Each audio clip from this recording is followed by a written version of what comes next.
Kings and Queens. This is Conversations with Q. I am your host, Kiana Howe, and I'm excited to continue having conversations with you about mental health matters. My focus is to help bring mental health awareness, tear down the stigmas, and of course, hopefully provide real life solutions for you all. I am here accompanied by Adrian Wright, who is my special guest on today. We're going to talk about therapy. We're going to talk about therapy in Black men. We're going to talk about the importance of mental health and what are some of the misconceptions of mental health. And so, Adrian, I am glad to have you here. Thank you. Adrian Wright is also the founder of Street Gents, which is a male youth mentoring program. And so we're excited to have him because we know that he's already doing great things to help influence our Black men. So, Adrian, I'm glad to have you here. Thank you. Thank you. Good. And so the first question I have for you is, what is your perception of mental health? My perception is, pretty much how everybody thinks about it. It's just, you're crazy.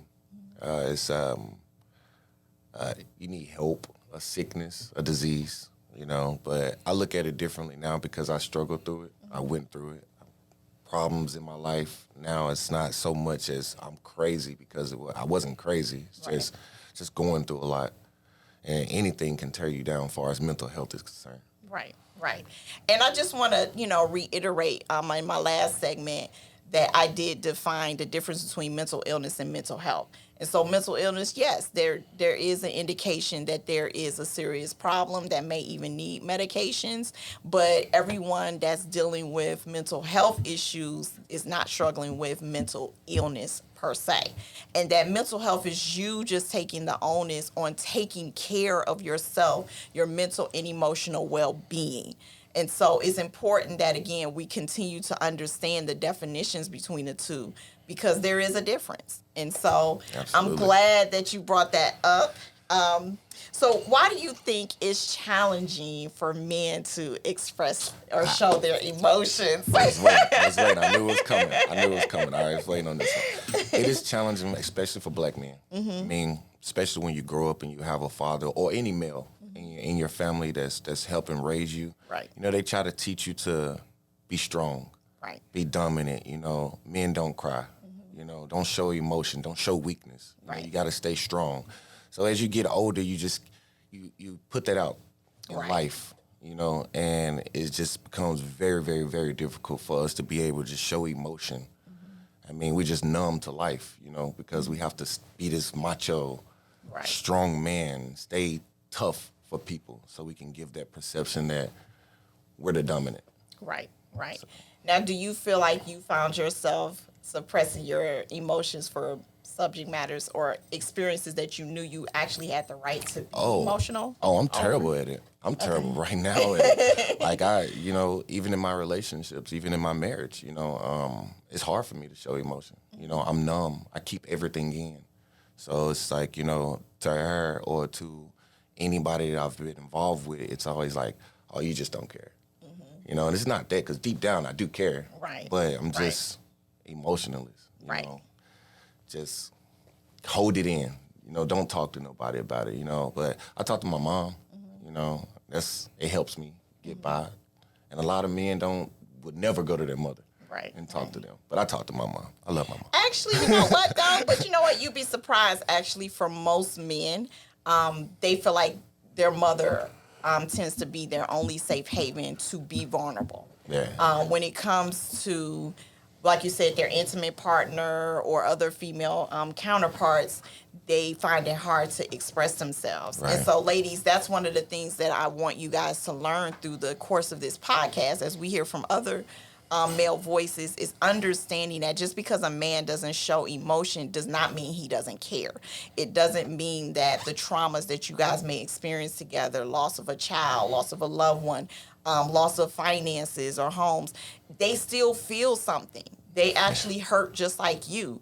They just don't express it the same. And so sometimes, when I work with couples or those who are in relationships, they tend to talk about the challenges where it's misconceived, usually by the woman, that, he doesn't care about anything. This doesn't matter to him. But it's just that he just doesn't feel like he can really express himself. Because I've actually seen on social media women attack men for crying. Like there's been posts, oh, what would you do if you saw your man cry? And so I seen women actually punk the man in their comments for him crying, and I think that's crazy. I've seen it. I mean, I haven't went through that situation. I mean, when it comes to crying, I break down. So I've had that support where I didn't get torn down for crying. Right. So I've never had to experience that. Thank God. Yes, but thank you. I have seen it too. Okay. He's weak. He's a punk. He's not man enough. Just for breaking down though, like this, it's crazy to me. Yeah, and I think it's important that one of the revelations I got out of the word human, right? We're all human, but what's the last part of that word? Man. So at the end of the day, even in our humanness, they're still men. Just because they shed a tear, just because they express hurt or pain, it doesn't mean that their manhood is changed or watered down. It's just that he's experiencing the same pain and hurt that the rest of us would. Because I think it's interesting. I grew up, and I love my daddy. Everybody knows I'm a daddy's girl. But I did grow up listening to my dad tell my brother the same thing. Boys or men don't cry. Right. And then as we all got older, I saw where my dad shift and change and realized that wasn't a good thing. A good idea. Yeah, to do that, because I remember even with him, he ended up even admitting to me, like, he had to work on being better about expressing his emotions. Right. In order to be supportive to my brother in doing the same thing. So what are your thoughts on that?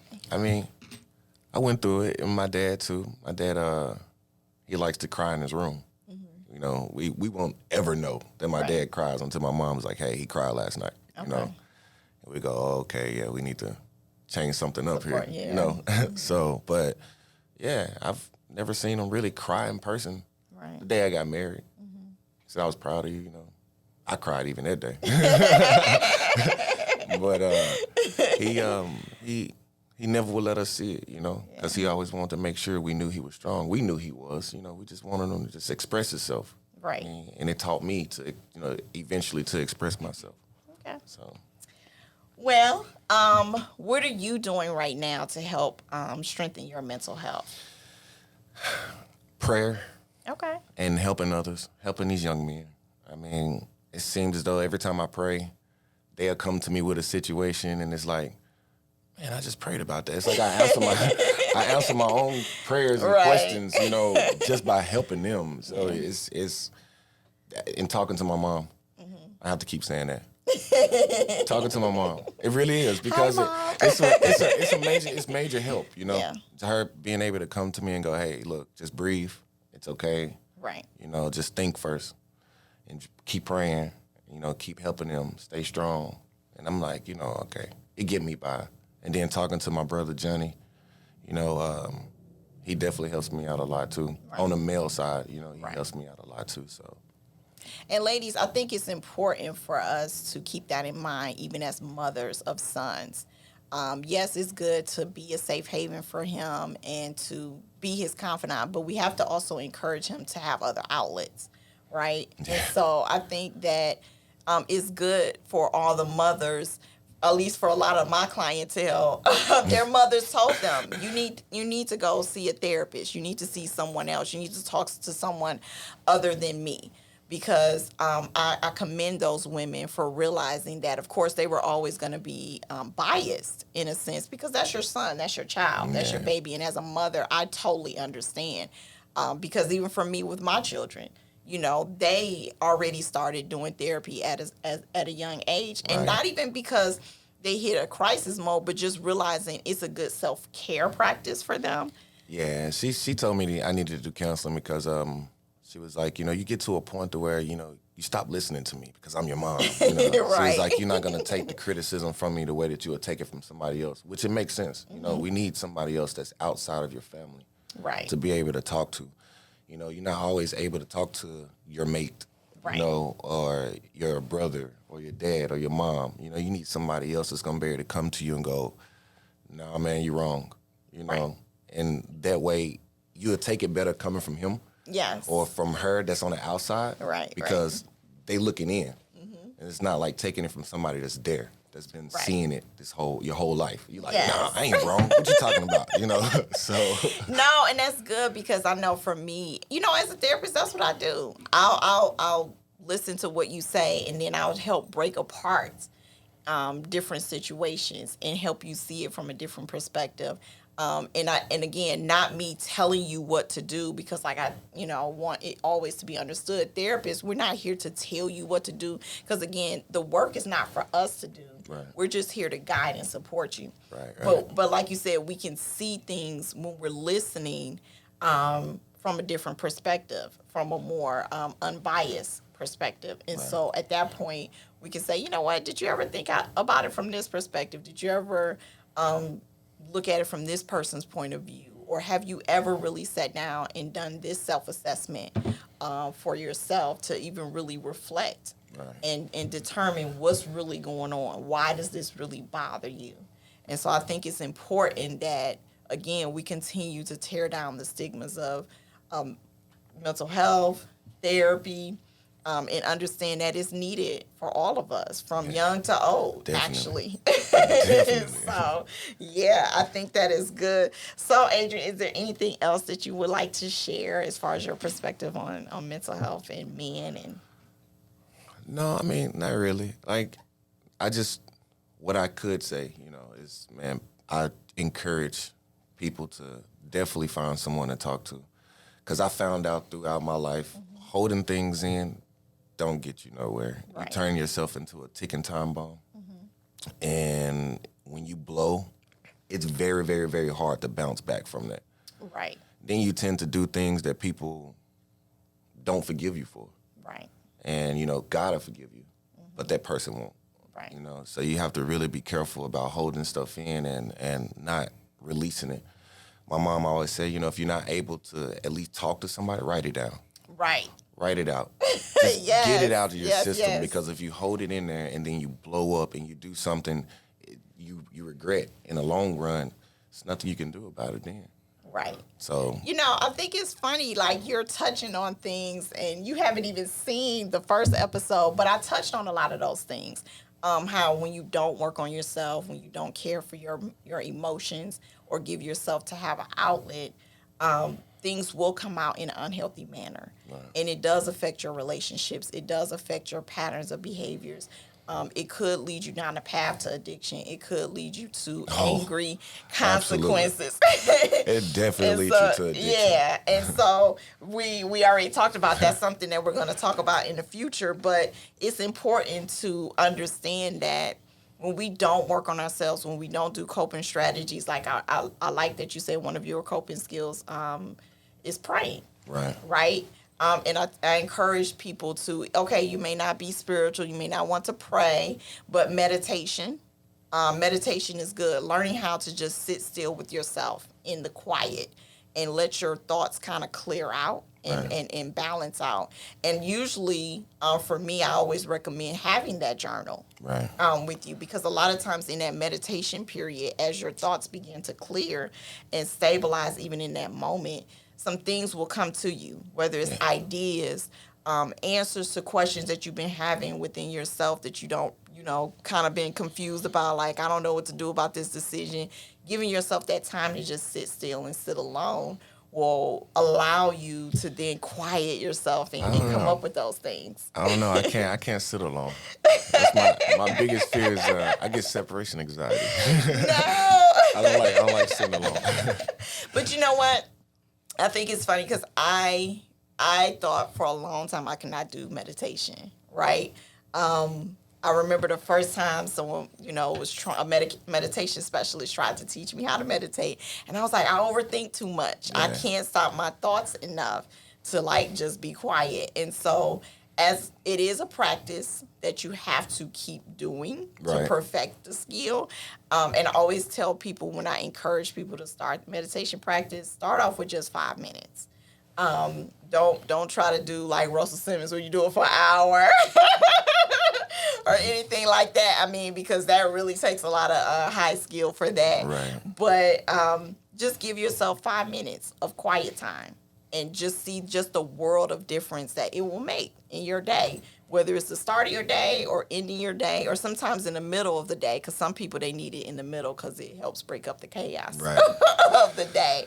So I think that's good. Well, Adrian, thank you so much. You're I welcome. really appreciate having you here. And I enjoyed it. I definitely enjoyed it. Yes. We're definitely going to hear back from him again because, of course, again, with the great things that he's doing with his mentoring program and the things that he's consistently learning about mental health, of course, we'll always look for him to share his knowledge.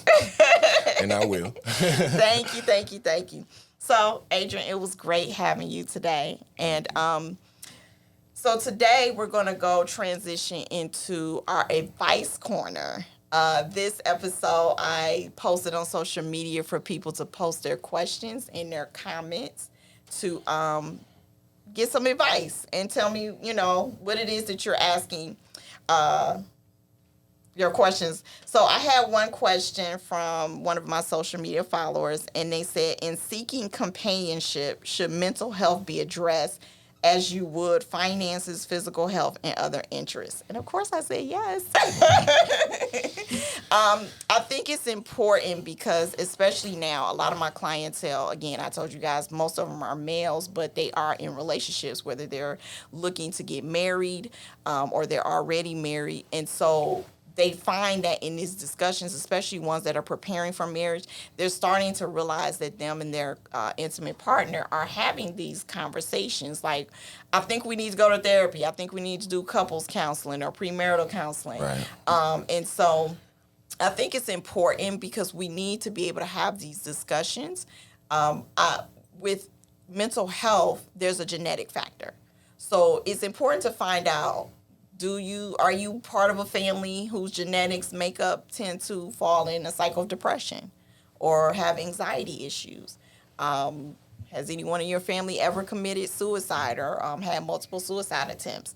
Has anyone in your family have addiction issues? Are they alcoholic or do they struggle with other substance use matters?